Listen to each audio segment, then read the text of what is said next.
Hello students, myself Pallavi Jaiswal. Here in this video, we will discuss the topic singularity function, which is also known as elementary signals. What is singularity function? Singularity function is nothing but a classification of non-periodic signal. This is used to represent more complicated signal which is available in nature, as we know that the complicated signal need to be modeled. So with the help of singularity function, we can easily model that particular signal. There are multiple elementary signals are available. First, exponential signal. Second, sinusoidal signal. Third, unit step function. Fourth, unit impulse function. Fifth, ramp function. All these are the elementary signals with the help of which we can easily model any complicated signal. First, exponential signal. So we can define for both, for continuous time signal as well as for discrete time signal. For continuous time signal, we have the expression for exponential signal like xt is equals to a e raised to the power bt. Here a and b are the parameter, where a can be calculated with the help of this is just an amplitude of exponential signal which is measured at t equals to 0, and depending upon the value of b we can have two cases. First, when b is positive, that is when b is greater than 0, in that case we have the expression xt is equals to a e raised to the power bt. This condition called as growing exponential. And second case, when b is negative, that is when b is less than 0, in that case we have the expression xt is equals to a e raised to the power minus bt. This particular expression of exponential is called decaying exponential. Now we have to see two different figure here in this page. First one is growing exponential figure, second one is decaying exponential figure. For growing exponential form of continuous time signal, we have the figure like this, and for decaying exponential form of continuous time signal, we have the figure like this. When your exponential is positive, e raised to the power bt, in that case the exponential must be like growing. And when your exponential is negative, which is of this, then your exponential must be in the decaying form. This is the diagram for exponential function. First one is for growing exponential and second is one for decaying exponential. Now we will discuss for discrete time signal. For discrete time signal, we have the exponential expression as x of n is equals to a e raised to the power bn. Here also a and b are the parameters. Depending upon the value of b, we can have two cases. First, when b is greater than 0, we can have this expression x of n is equals to a e raised to the power bn, and in this condition is called as growing exponential. And when b is less than 0, we can have this condition x of n is equals to a e raised to the power minus bn, and this particular condition is called as decaying exponential. This is the waveform for growing exponential and this is the waveform for decaying exponential in case of continuous first and second one is discrete. Both are of discrete time signal exponential. This one is growing exponential and this one is decaying exponential. So like this we can draw the exponential. Now we will discuss the second type of elementary signal, which is exponential, which is sinusoidal signal. In continuous time signal, the expression used for sinusoidal signal are xt is equals to a sine omega t plus phi. Here a is the amplitude of the signal and omega is the frequency in radian per second, and phi is the phase angle in radian. Here, as we know that periodic signal, sinusoidal is one of the periodic signal, and the period of which is t is equals to 2 pi by omega. Now we have to prove whether sinusoidal signal is periodic or not. So we have the solution for this. First of all, we have to consider the expression xt is equals to a sine omega t plus phi. Now, as we know that there is a condition for periodicity, we have the condition like xt plus t is equals to xt. This is the condition for periodicity. If this condition is fulfilled, then only we can say that the given signal must be periodic or not. So first we have to take xt is equals to a sin omega t plus phi. Now we have to replace t by t plus capital T in second expression. So wherever t present, we have to put in place of t plus capital T. So in order to write this expression we can get x t plus t is equals to a sin omega t plus t plus phi. Now, as we know that the period of the signal is calculated from this formula, t is equals to 2 pi by omega. So, in order to manipulate this expression, we can have omega t is equals to 2 pi. So, in place of omega t, we can use this as 2 pi. So, when we can open this expression, we have this value omega t plus omega capital T. So, in place of omega t, we have to use 2 pi. So, here when we open this expression, we can get a is equals to 2 pi plus omega t plus phi. As we know that there is a formula for sine 2 pi plus theta 360 plus theta is equals to sine theta. So here we get this condition 2 pi plus omega t plus phi. Omega t plus phi considered as theta. So we can have this value a sine omega t plus phi, because this is the formula we have to use in this expression. Now, as we know that on comparing this equation and this equation, we can get xt plus t is equals to xt. Both the expression are same. Hence, this particular expression shows that the sinusoidal signal is periodic signal. And this is the figure for sinusoidal signal. Now, we will discuss sinusoidal signal for discrete time signal. For discrete time signal, we have the expression like x of n is equals to a sine omega naught of n plus phi. Here, as we know that n is the notation used for time, and omega naught and phi are the unit and radian. We have to draw sinusoidal like this. As this is discrete in nature, so we need to sample this sinusoidal signal and then we can draw like this. Now, next we will discuss next elementary signal, which is unit step function.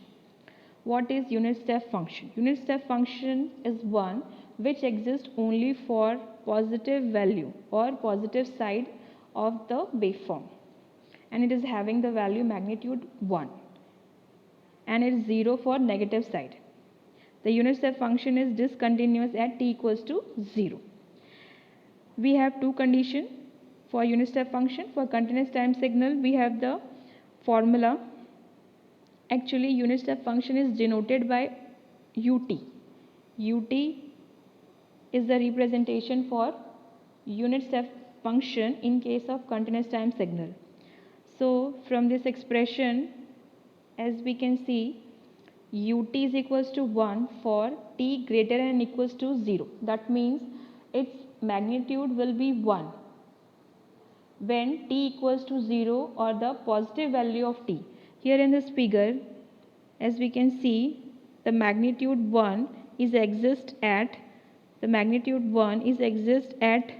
0, and it will 1 till the next value of t. The value must be 1. Particular value must be 1, and it must be start from 0 till the positive value of t.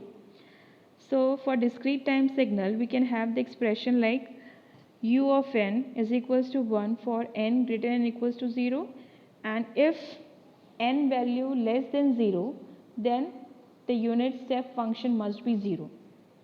As we can see from this waveform, the value magnitude is 1 and it starts from 0 till the positive value of t.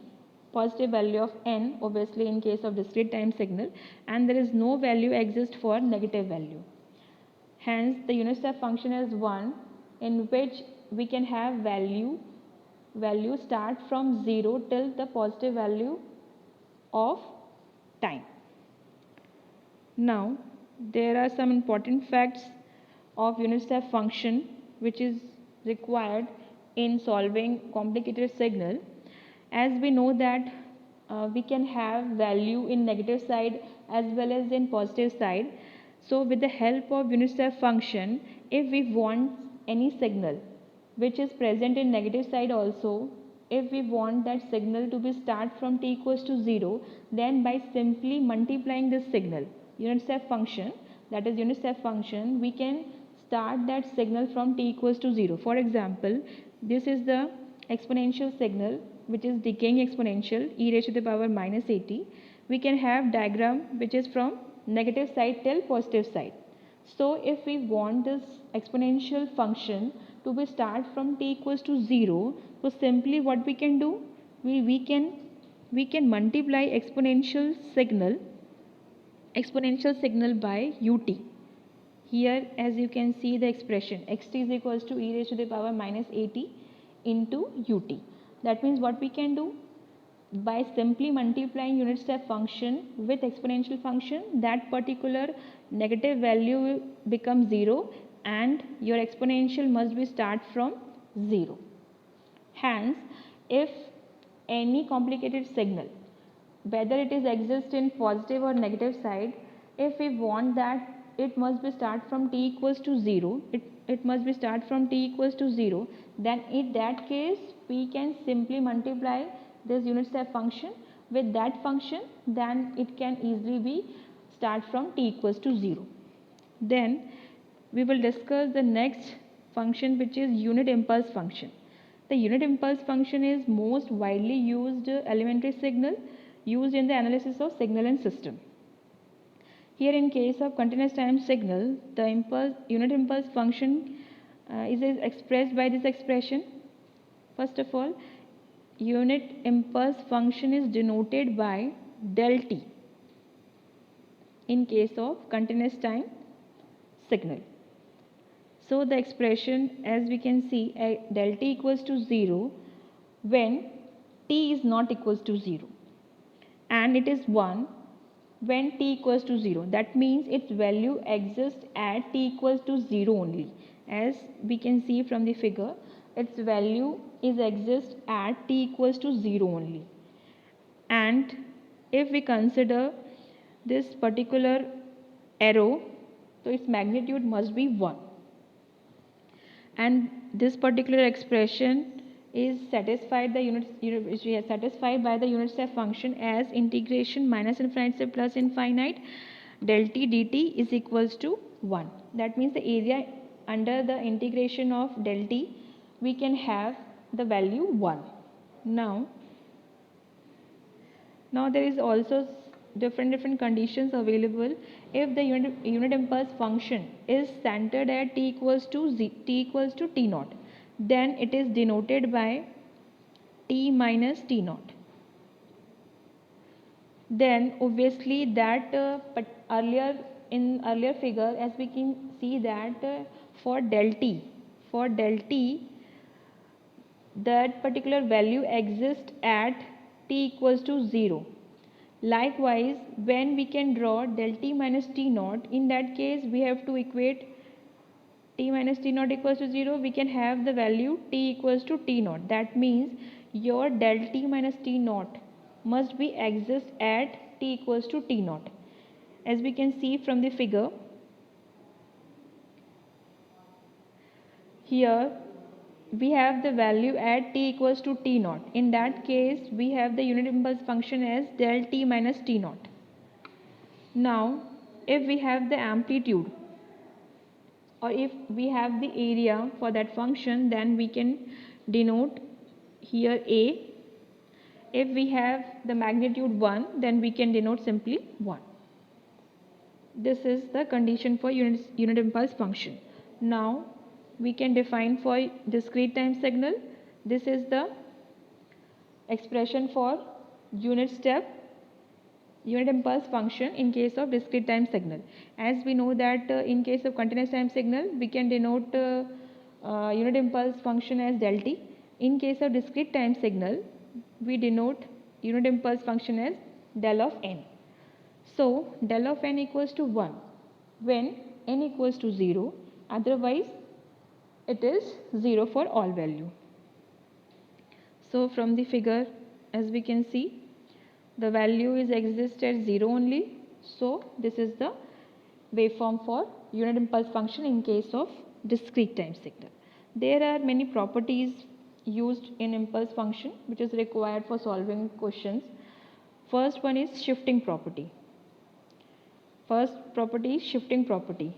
As we can see from this particular expression, there is integration of xt del t minus t naught of dt is equals to x of t naught. As we can see here, del t function is multiplied by xt function. As we know that del t minus t naught, this is the del t function. That means this del t function is exist at here, having the magnitude 1. This is the unit impulse function which is present at t equals to t naught.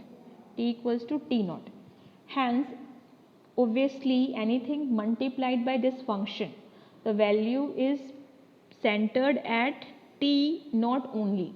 That means if xt is multiplied by this function, if xt function is multiplied by this function, then obviously del t is exist at t naught only, then the value of xt will be present for t naught only. That's why here the expression is taken as x of t naught. Why? Because del t function is exist at only t naught.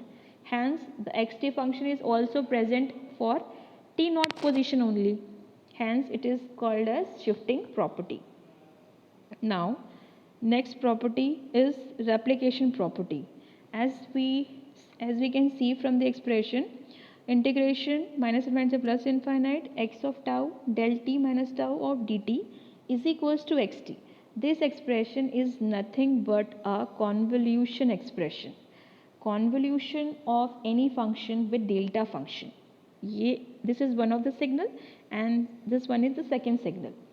First function is xt and second function is your unit impulse function which is del t. So, if any function is multiplied by delta function, then it is equivalent to that function only. This is the phenomena for the convolution. Here I am showing the formula for convolution. Convolution of any function with delta function is given by, if we convolve two signal, that is first one is xt, second one is del t, then we can have the formula like integration minus infinity plus infinite x of tau del t minus tau of d tau. That means if delta function is multiplied by any signal or convolve, not multiply, if any function is convolved with delta function, then its answer will be the signal itself. That means if xt is convolved with del t, then which is equals to that function itself. Hence, this is called replication property. Now, we will discuss the last elementary signal which is unit ramp function. For continuous time, unit ramp function, this is the expression for unit ramp function. Unit ramp function is denoted by RT. This is the expression for unit ramp function. RT equals to T for T greater than equals to 0 and 0 for T less than 0.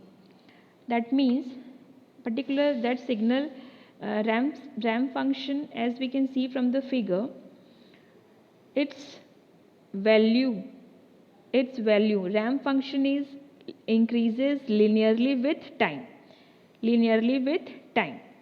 Obviously, it starts from t equals to 0. Likewise, in discrete time signal, the unit step function can be we can have the expression like r of n equals to n for n greater than n equals to 0 and 0 for n less than 0. Here also in discrete case we can have ramp function linearly increases with time. So this is the linear option which is available in ramp function. Now we will discuss the relationship between step function, ramp function and delta function. First, relation between unit step and unit ramp function. In order to have relation between unit step and unit ramp function, we have this: if we can take d by dt of rt, if we take differentiation of rt with respect to t, then we can get unit step function. If we take integration of ut, unit step function, then we can have the value of ramp function. Likewise, relation between unit step and delta function. If we differentiate unit step function, then we can get impulse function. If we integrate impulse function, then we can get unit step function. Likewise, relation between unit ramp and delta function. Then in order to get ramp function, we require double integration of delta function, and in order to get impulse function, we require double differentiation of ramp function. This is the relation which is required if numerical need to be solved. So this is the summary of step, ramp and delta function relation. In order to get ut function with the help of del t, we need to integrate del t function. In order to get ut with the help of del t, we need to integrate. If we integrate del t function, then we can get ut, and if we require ramp function with the help of ut, then we can integrate ut and then we can get ramp function. Likewise, if we want ut function with the help of ramp function, then simply by differentiating ramp function we can get ut, and with the help of ut function, if we want impulse function, then simply by differentiating ut function we can get impulse function del t. Thank you.